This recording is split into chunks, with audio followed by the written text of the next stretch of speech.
Kumusta na nga ba ang ating patatas? So, naitanim ko siya mga last week of April ata yan. So, i-harvest na natin.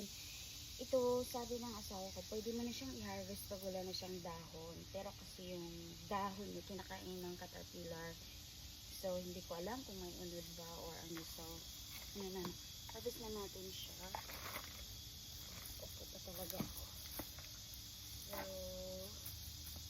ito na siyang ibutin. Ibutin natin ang ating patatas.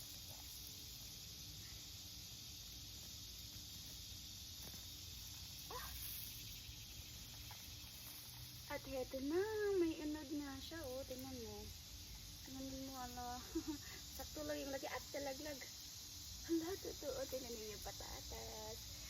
Tapos marami pa sa ilalim. Tingnan natin yun. So, ito na siya sa ilalim. Kamayin ko na lang. Bahala na. Yung iba nga na ano, na rot. Bakit kayo nalata? Nalata yung iba. So, yes. May patatas na tayo. Excuse me. Luluto ako nito ng patatas. Bili ako ng meat.